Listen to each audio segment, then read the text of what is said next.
Bueno, ahora sí, buen día a todos. El 10 de diciembre del 2023, hace exactamente 2 años, el día de hoy, Javier Gerardo Milei asumía como presidente de la Nación Argentina. Ese día, desde las escalinatas del Congreso Nacional, el presidente expresaba: hoy damos por terminada una larga y triste historia de decadencia y declive y comenzamos el camino de la reconstrucción de nuestro país. Para tomar dimensión de aquel momento bisagra, vale la pena recordar algunos datos que ilustran la triste herencia kirchnerista, o sea, el país con el que nos encontramos el 10 de diciembre de aquel año.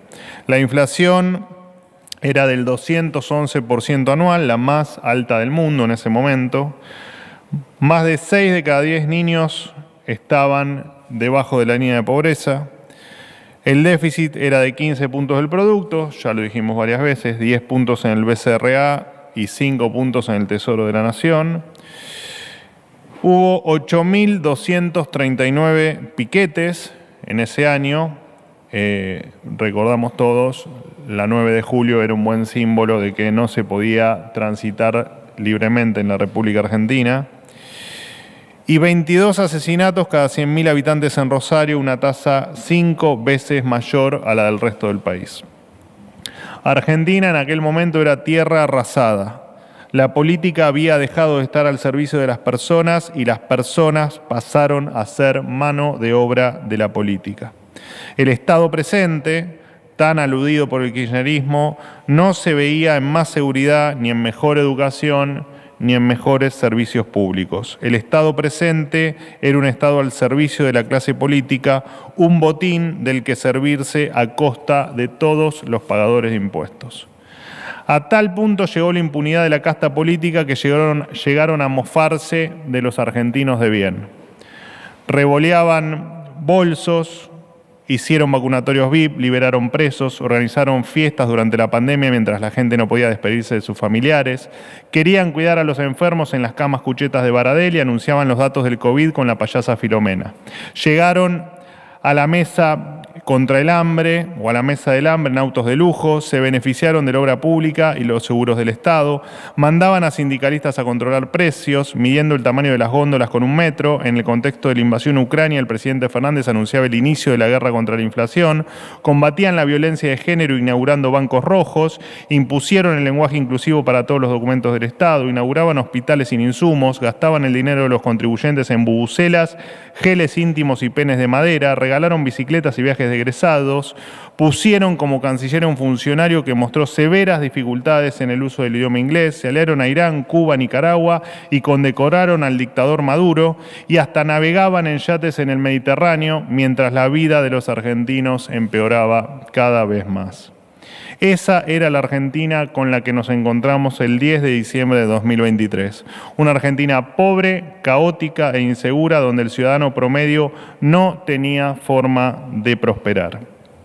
Por eso, la reconstrucción a la que aludía el presidente se ancló en 3 mandatos esenciales, condición necesaria para que la gente pueda ejercer su libertad y progresar. 1. Pulverizar el déficit fiscal y la inflación. 2. Garantizar el orden público y de forma más extendida el orden en cada área de gestión. Y 3. Sacarle el peso del Estado a los argentinos, conocido popularmente esto como Plan Motosierra. El objetivo final de esta reconstrucción es que los argentinos recuperen su libertad de emprender, de trabajar, de estudiar y de formar una familia, su libertad de formar su proyecto de vida acá, en la Argentina, y de construir el futuro que siempre quisieron. Pasados estos 2 años, el primer eje, pulverizar el déficit fiscal y la inflación, muestra cifras contundentes. Estos 2 años, Argentina alcanzó un superávit primario del 1.8% el año pasado y del 1.5% este año, siendo así la primera vez en 124 años que el país tiene 2 años de superávit fiscal, por supuesto, libre de default.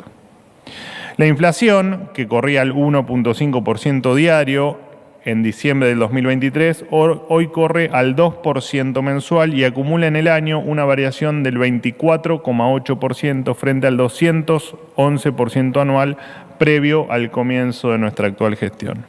El cepo cambiario no existe más desde abril del 2025. Fue una aberración confiscatoria que jamás debió haber existido y que en la Argentina kirchnerista quisieron vendernos como una solución definitiva. Así como el dólar soja, el dólar Coldplay, el dólar Qatar y algunos de los otros delirios de la Argentina populista. Hemos vuelto a la normalidad. La deuda pública consolidada disminuyó 50.000 millones de dólares, lo que convirtió a este gobierno en el primero en desendeudar al país en décadas, por lo que no hay nueva deuda. Le recordamos al gobernador de la provincia de Buenos Aires que sin déficit no hay nueva deuda. Producto de la solidez macroeconómica, el riesgo país hoy se ubica en torno a los 634 puntos básicos y Argentina volvió al mercado de capitales, un hito importante en el camino hacia una economía normal.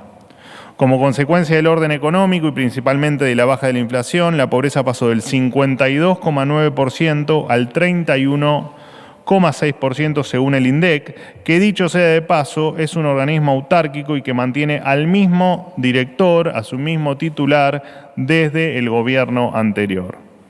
El salario formal privado, que se ubicaba en torno a los $300 cuando asumió el presidente, hoy se ubica en los $1.100 y los jubilados, que durante el gobierno de Alberto Fernández habían perdido el 40% de su poder adquisitivo, hoy actualizan mensualmente acorde a la inflación. La actividad económica, que en el cuarto trimestre del 2023 había caído un 1,4% del producto, creció 7,2% desde diciembre de 2023 hasta el último dato de septiembre de este año, que es por supuesto el último dato conocido. El excelso trabajo del ministro de Economía Luis Caputo y de su equipo económico, de su gran equipo económico, logró que Argentina vuelva a ser una tierra de estabilidad, crecimiento de la actividad de inversiones sin chamanismo económico.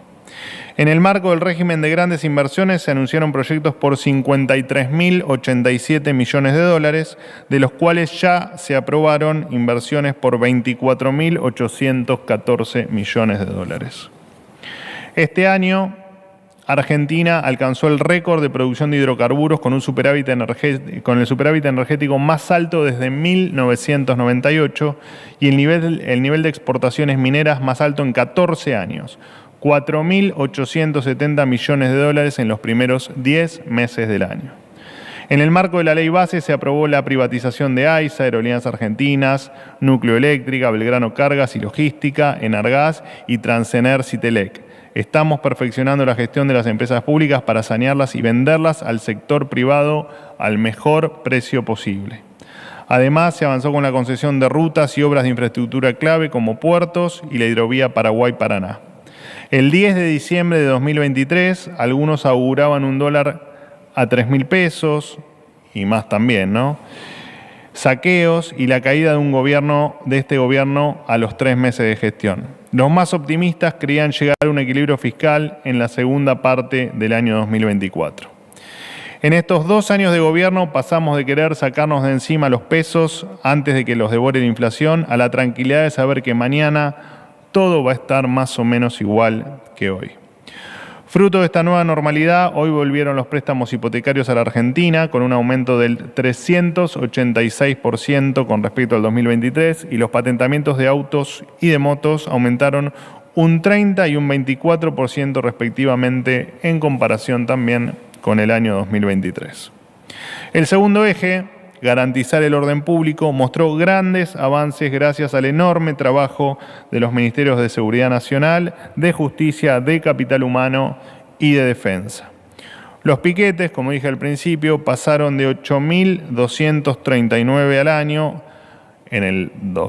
cuando iniciamos nosotros la gestión en el 2023 a 0.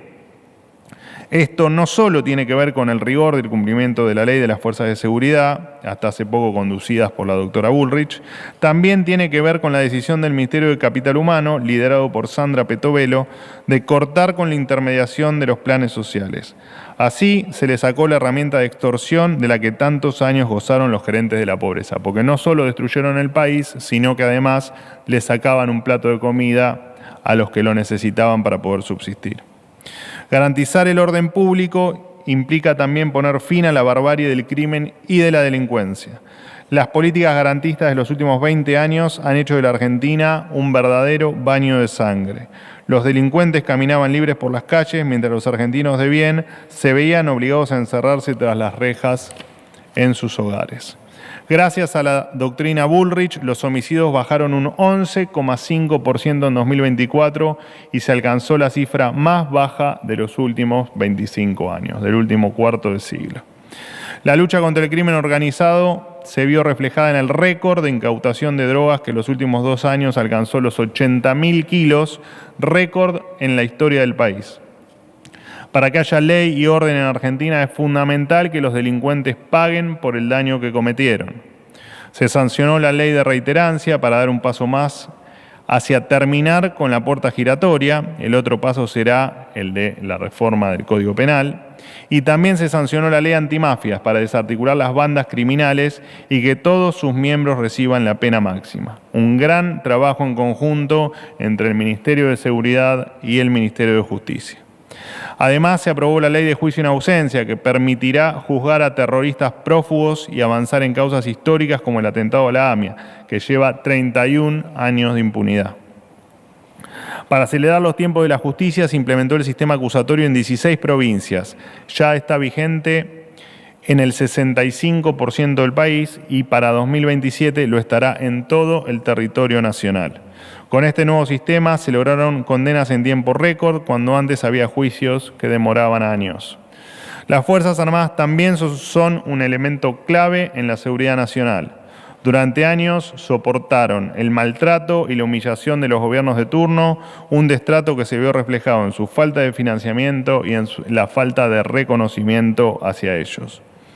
El Ministerio de Defensa, conducido estos 2 años por el doctor Petri, decidió comprar 24 aviones F-16, la compra más importante de equipamiento militar de los últimos 40 años. Se trata de aviones con velocidad supersónica. También se incorporaron 4 blindados Stryker y 10 tanques TAM modernizados. Se llevó a cabo el Plan Roca para cuidar la frontera norte y noroeste del país, con el objetivo de reforzar la vigilancia y el control terrestre. Además, junto con Capital Humano, se implementó un nuevo servicio militar voluntario para aquellos jóvenes entre 18 y 28 años que desean servir a la patria. Funciona un programa educativo y de capacitación para que todo soldado voluntario pueda completar su educación obligatoria. Y por primera vez desde 1983, el nuevo ministro de Defensa, el teniente general Presti, tiene una intachable trayectoria militar. Ese orden no solo estuvo presente en el ámbito de seguridad nacional y defensa, sino en todas las áreas del Estado. En materia de salud, estamos reordenando un sistema en crisis desde hace más de 20 años. Las provincias volvieron a asumir su responsabilidad en la atención directa y desde Nación se cumple el rol de rector, tal como lo dicta la Constitución Nacional. Como lo dijimos desde el primer día, la plata está dentro del sistema de salud. Solo se trata de gestionar y administrar con eficiencia y terminar con las intermediaciones.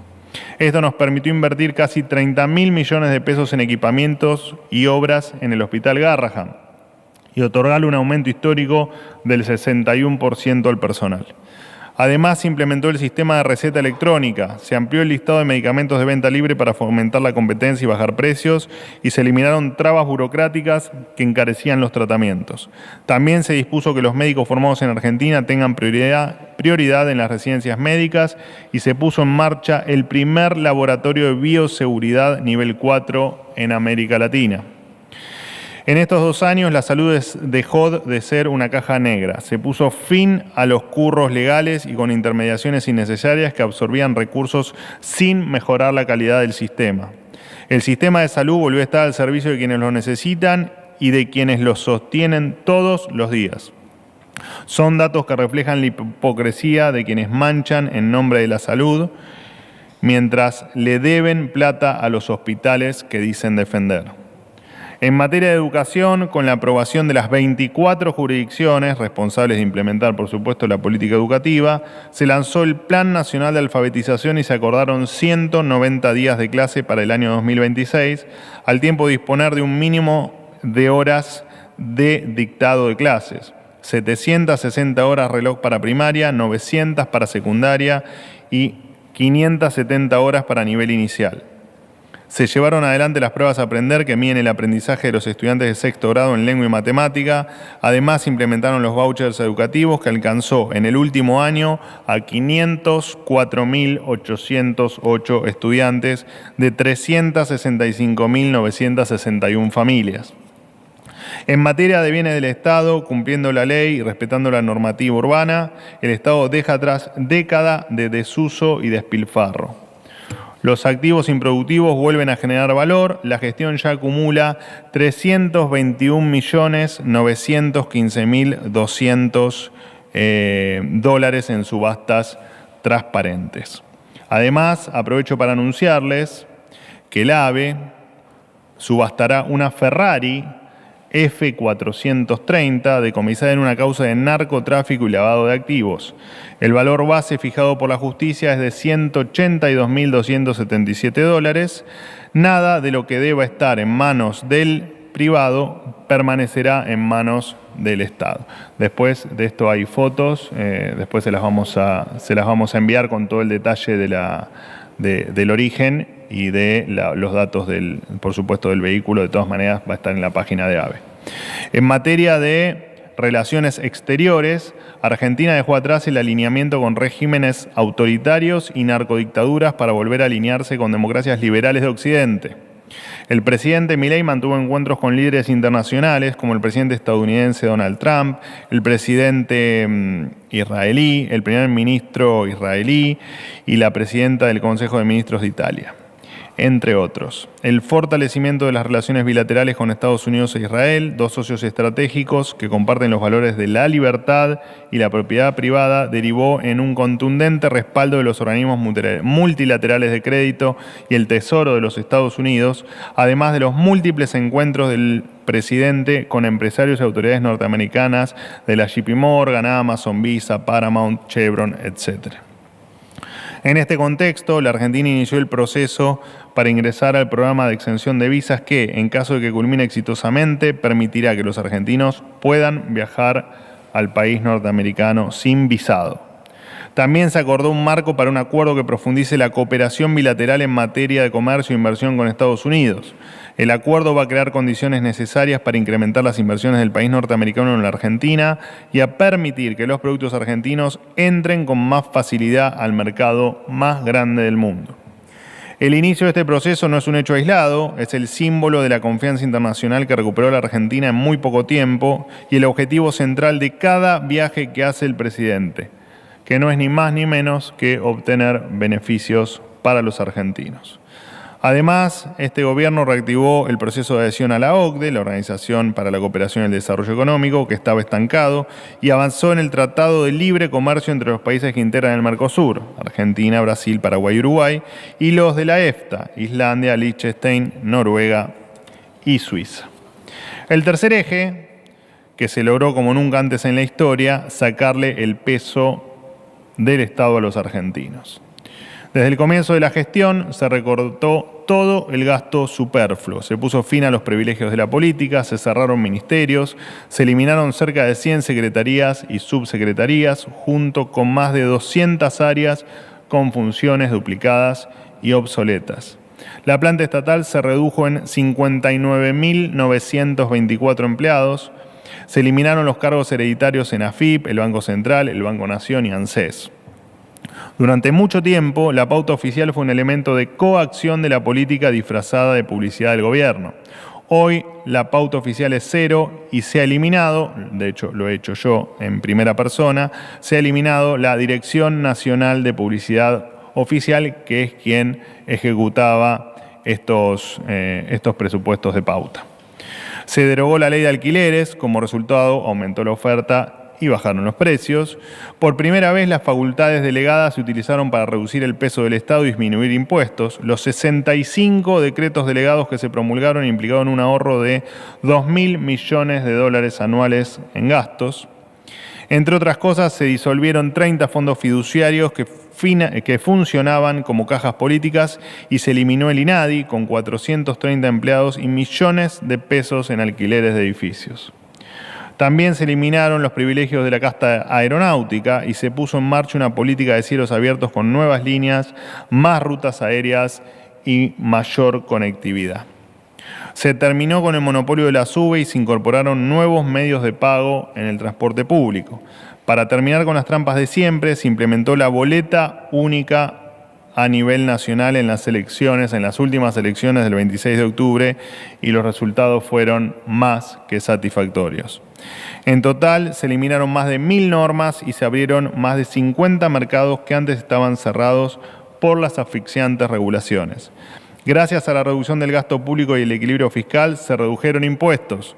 Entre ellos, se eliminó el impuesto país, se eliminaron retenciones a las economías regionales, se redujeron retenciones a las cadenas de granos y sus subproductos, se redujeron impuestos internos a autos y motos y a partir de enero del 2026 habrá 0% de aranceles a los celulares y otros productos electrónicos y se eliminarán las retenciones al petróleo convencional. Luego de haber repasado los 3 mandatos sobre los que trabajó el gobierno en estos primeros 2 años de gestión, quiero agradecer el esfuerzo de todos los ministros del gabinete y de cada uno de sus equipos técnicos. Estos logros fueron posibles no solo gracias al inequívoco rumbo trazado por el presidente de la Nación, Javier Milei, desde el inicio de la gestión, sino también al ingenio, la perseverancia y la convicción de cada persona que trabajó día y noche para hacer realidad cada uno de estos objetivos. Por eso quiero agradecer especialmente al ministro Luis Caputo y su equipo económico, que asumieron sus roles con una economía a punto de estallar por los aires y la llevaron a una situación de estabilidad. Quiero agradecer a la ex ministra Patricia Bullrich por su coraje para enfrentar las mafias e impulsar una doctrina de seguridad que ahora será continuada por la flamante ministra Alejandra Monteoliva. Al ex ministro Luis Petri, que ponderó a unas Fuerzas Armadas que habían sido maltratadas y humilladas, cuyo reemplazante será nada más ni nada menos que un militar de carrera, como lo es el teniente general Presti.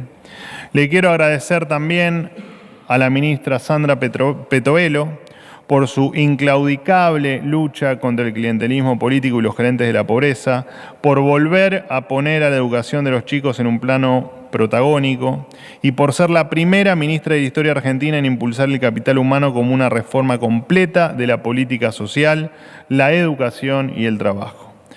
Le quiero agradecer también al ministro Federico Sturzenegger por su riguroso trabajo para liberar a los argentinos del peso de la burocracia estatal. Al ministro Mario Lugones, al ministro de Salud, por ordenar un sistema de salud que venía de décadas de decadencia. Al ministro Cunio Libarona, por agilizar los tiempos de la justicia y poner en plano de igualdad a todos frente a la ley. Al ministro del Interior, a Diego Santilli, con quien trabajamos codo a codo en el diálogo con los gobernadores en esta nueva etapa. Al canciller Pablo Quirno, quien primero se desempeñó como secretario de Finanzas y ahora, desde las Relaciones Exteriores, es uno de los arquitectos del acuerdo comercial con los Estados Unidos. A la secretaria legal y técnica de la Presidencia, María Ibarzábal, por ser el cerebro, por ser la parte técnica y tan necesaria detrás de cada decreto que hace posible la marcha del gobierno. Y también un especial agradecimiento a todos los funcionarios que han pasado por este gobierno y que ya no están y que hoy, continuando sus destinos en otros lados, han colaborado y han dejado su huella en estos 2 años de gestión. También agradecerle fundamentalmente a cada uno de los argentinos que quieren un país mejor, a los que quieren que sus hijos puedan progresar en la Argentina. Ellos, más que nadie, son los que sostienen el rumbo del gobierno y permitieron hacer realidad todos estos logros recién enumerados. En diciembre de 2023, Argentina estaba sumida en una crisis terminal, cuyo destino inevitable era la desaparición. El acompañamiento de todos ustedes fue fundamental para salvaguardar los destinos de la nación. Hoy vemos el futuro como una oportunidad y abrazamos una verdad básica.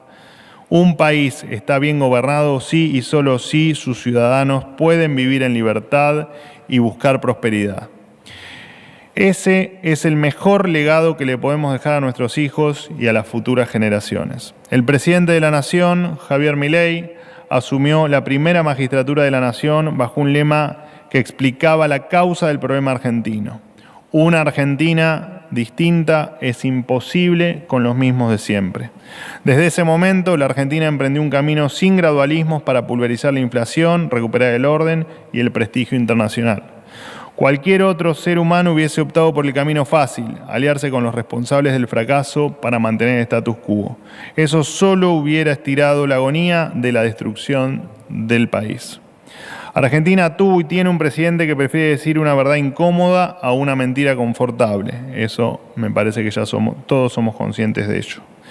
Un presidente que asume sus compromisos y los cumple. Un presidente que por encima de cualquier cosa pone a los argentinos. Estos tres mandatos, pulverizar el déficit fiscal y la inflación, garantizar el orden público y sacarle el peso del Estado a los argentinos, ingresan en una nueva etapa caracterizada por, en primer lugar, salir de la terapia intensiva en la que nos dejó la larga y triste noche kirchnerista y después de décadas crecer de forma sostenida. En segundo lugar, convertir las medidas que hemos implementado en políticas de Estado que perduren más allá de nuestro gobierno. Esto es precisamente lo que buscamos tallar en piedra con las reformas que se discutirán ahora en sesiones extraordinarias.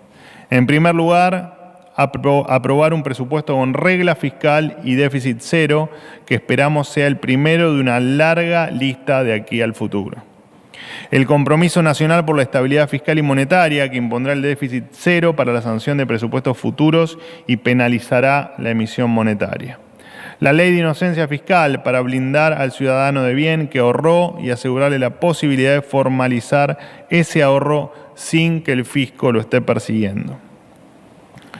El proyecto de modernización laboral para brindar una solución al 50% de los trabajadores que hoy están en la informalidad y dinamizar la actividad económica. Y la reforma del Código Penal para llevar la doctrina Bullrich a la letra de la ley y que se consolide de forma definitiva el lema que hicimos nuestro: el que las hace, las paga.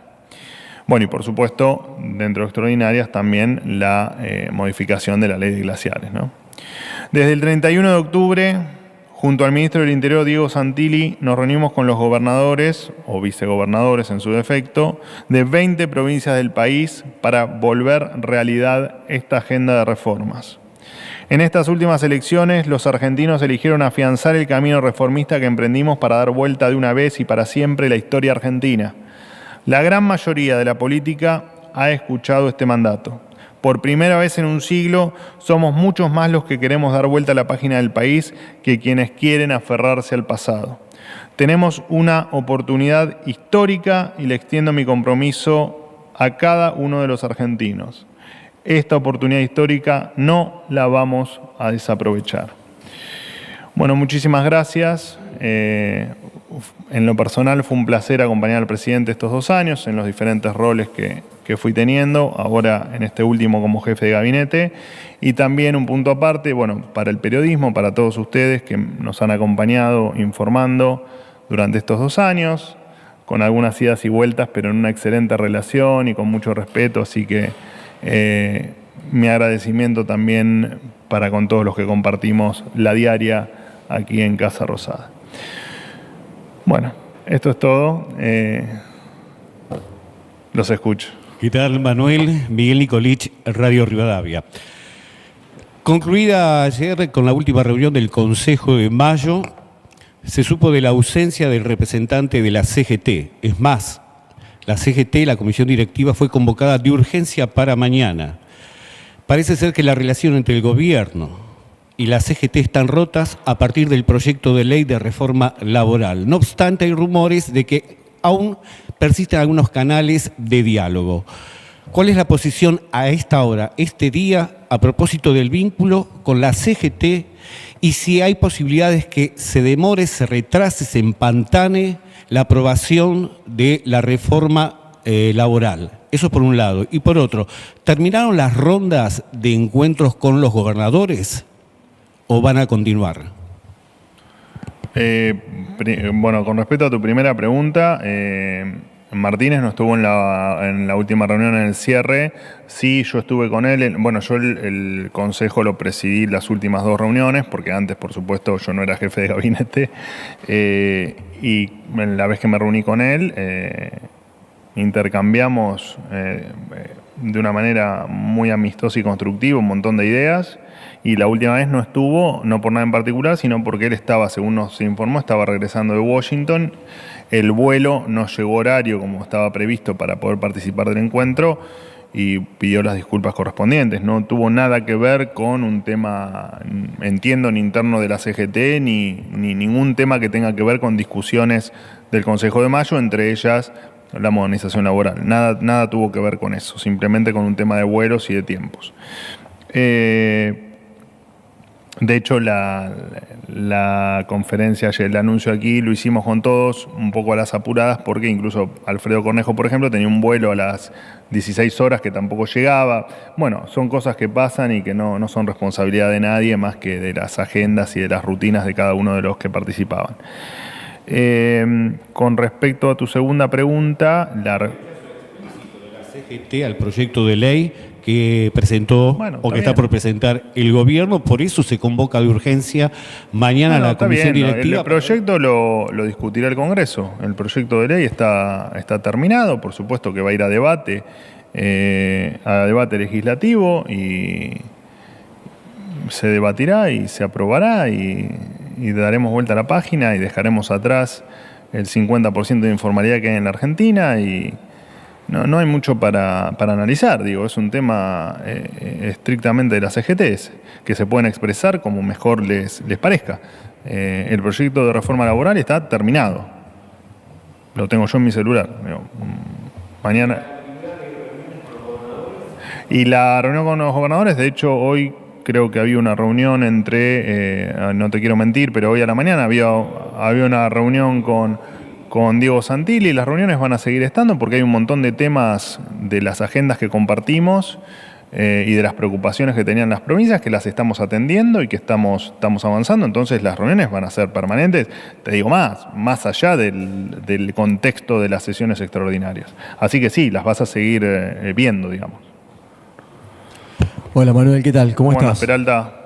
Juan Pablo Peralta para la multiplataforma Fénix y Diario Litoral. Siguiendo la línea de acá de mi compañero Nicolich con respecto a los gobernadores, ¿no están en las agendas de las tuyas como jefe de gabinete ahora y la de Santilli como ministro de Interior convocar o tener algún tipo de contacto, en última instancia con algún representante de ellos, con Axel Kicillof de la provincia de Buenos Aires, Ricardo Quintela de La Rioja, Gustavo Melella de Tierra del Fuego y Gildo Infran de Formosa, y el por qué? En todo caso, si es que lo tenés que diferenciar por provincia, si lo podrías explicar aunque sea brevemente. Gracias. Bueno, nosotros tenemos bien en claro hacia dónde queremos ir. La sociedad argentina también, digo, ¿no? En las últimas elecciones ha dado muestras de hacia dónde quiere que siga el camino de la Argentina. Y en ese camino, lo dije recién, ¿no? Buena parte de la política entendió que hay que encolumnarse con críticas, con disidencias y seguramente con todo lo que tenga para aportar la oposición o los que no son estrictamente de nuestro partido en pos de sumarle valor a los proyectos y a las cuestiones que tengamos por delante. Recuerdo también que el Consejo de Mayo no era solo la modernización laboral, sino que era un cúmulo de proyectos que se van a ir dando en la agenda legislativa de sesiones ordinarias durante 2026, ¿no? A partir del 1 de marzo. ¿Por qué te digo esto? Porque nosotros trabajamos para lo que la gente nos pide. Entonces, cuando uno marca que el equilibrio fiscal es un tema fundamental, que el endeudamiento no es más ni menos que algo que implica un sacrificio para las generaciones futuras, cuando pedimos que se adhieran a determinadas leyes, como puede ser, no sé, la ley antimafias o cualquier otra, y no ves colaboración, entendés que hay gobernadores que no van en línea con lo que la gente nos pide. Entonces, es de segundo orden la pregunta en términos de lo que pueda generar una reunión entre un gobernador como Kicillof y el gobierno. ¿Puede existir la reunión en el futuro? Bueno, tal vez exista, no lo sé, pero hoy no tienen mucho sentido cuando lo único que les importa es que al gobierno le vaya mal y que a los bonaerenses les vaya mal también. No tiene mucho sentido, no hay mucho para dialogar, ¿no? Porque no hay muestras de buena voluntad. Una repregunta cortita. ¿Van todos en el mismo paquete, digamos? Porque, por ejemplo, Quintela de La Rioja y Kicillof habían dicho que si los invitaban, venían, pero que no fueron convocados. Es que en algún momento seguramente esas reuniones existan. Nosotros vemos cómo cada gobernador, cuál es la agenda de cada gobernador. Vos, digamos, me pusiste de ejemplo a Kicillof. Al principio yo te hablo de Kicillof. Digo, Kicillof, bueno, no compartimos agenda con Kicillof. No tiene mucho sentido. No debería tener mucho sentido esa reunión. En algún momento por ahí exista. No lo sé. La verdad que no lo sabemos. No está hoy en agenda, por supuesto. Buen día, Manuel. ¿Cómo andás? Ariel Rodríguez de Cadena 3. Bueno, dos muy breves. Quiero retomar la reforma laboral que usted presentó ayer en el marco de las conclusiones del Consejo de Mayo. Preguntarle en ese contexto, pues no me quedó muy claro si van a sostener la caja sindical. Se habló por ahí que la iban a sacar, que la iban a poner. ¿El gobierno va a sostener la caja sindical? Esa es la primera. Y la segunda es sabido el repudio del gobierno argentino al régimen venezolano. Ahora bien, ayer se constató una incursión aérea de dos aviones F-18 de los Estados Unidos en espacio aéreo venezolano. Quiero saber si el gobierno argentino avala este tipo de acciones, si avala una incursión militar de Estados Unidos sobre Venezuela. No, sobre lo último no podemos opinar porque no tenemos la información en detalle, así que no te puedo dar una opinión. Con respecto... Está bien. Conformado. Pero... Correcto, pero no tenemos el detalle de la operación, por lo tanto no podemos hablar sobre cosas que entendemos la posición, no somos periodistas, no podemos hacer una nota superficial, digamos. Cuando contestamos sobre un tema tan delicado como el que vos sugerís, déjame tener la información completa antes de dar una respuesta. Con respecto a... ¿qué me habías preguntado? Perdóname. Sobre las cajas sindicales. Sobre las cajas sindicales, de todas maneras, ahora ustedes en algún momento van a verlo subido al Consejo de Mayo. A priori, entendemos que la reforma o las modificaciones que haya que hacer en materia sindical van a ser parte de una segunda ley. Por lo tanto, en principio no habría modificaciones. No sé puntualmente a qué te referís, pero no habría modificaciones. Los aportes obligatorios. Los aportes obligatorios son obligatorios, pero no, en principio no va a haber modificaciones.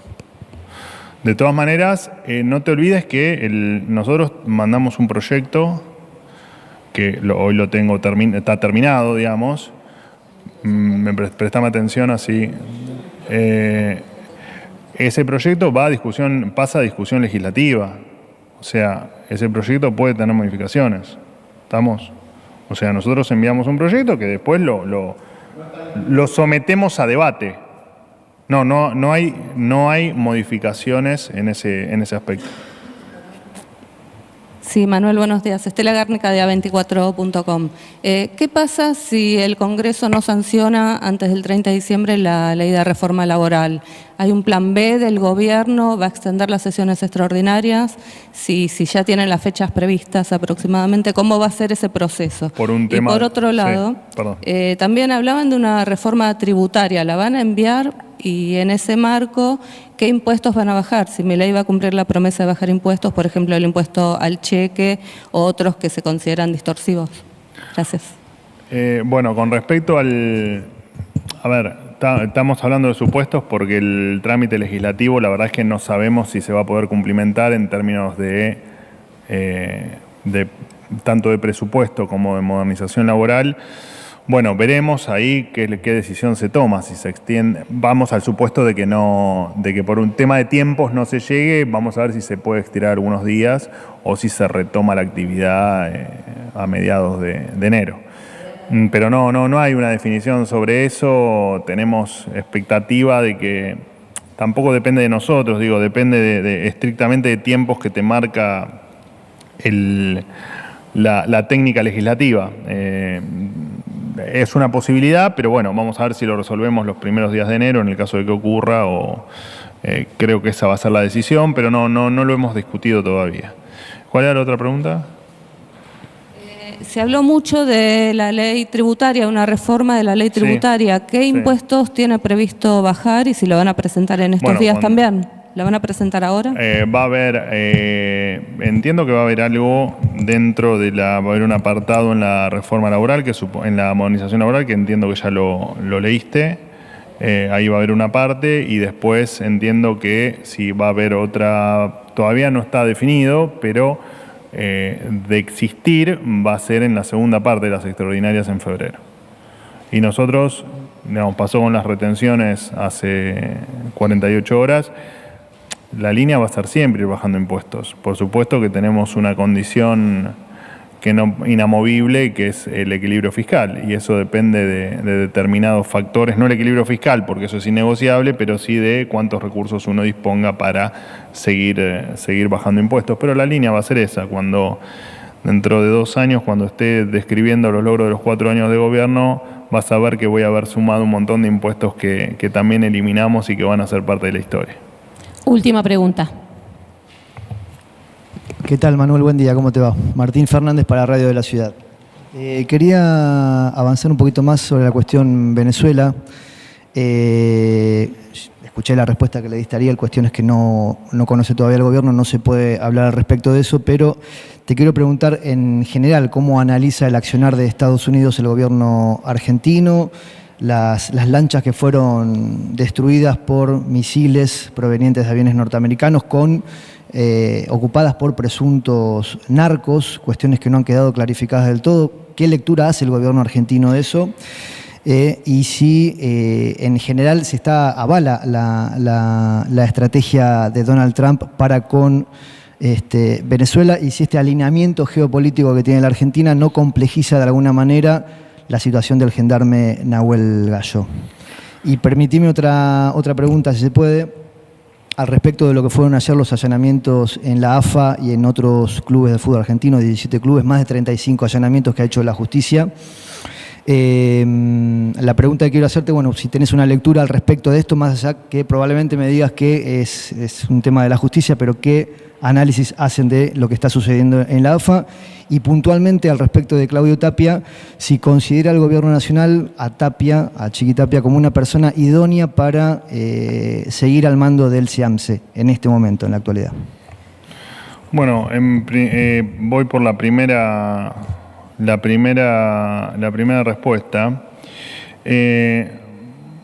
Nosotros en general, más allá de haber sentado posición en que claramente Maduro es un dictador y un dictador de la peor calaña,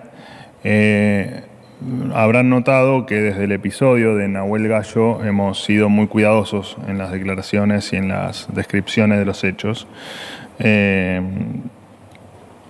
porque precisamente hay riesgos adicionales, más que el que uno pueda dar una opinión, que por supuesto tenemos una posición tomada, pero por temas de seguridad preferimos muchas veces, como es este caso, de no tener todos los elementos o de considerar que hay un riesgo en la seguridad de Nahuel Gallo, no importa, cualquier otro argentino allí en Venezuela, evitar dar una opinión. Así que les pido que nos respeten en eso para no complicar el trabajo que se está haciendo desde la Argentina para que Nahuel Gallo, por supuesto, Te sacaron el micrófono. Regrese sano y con vida.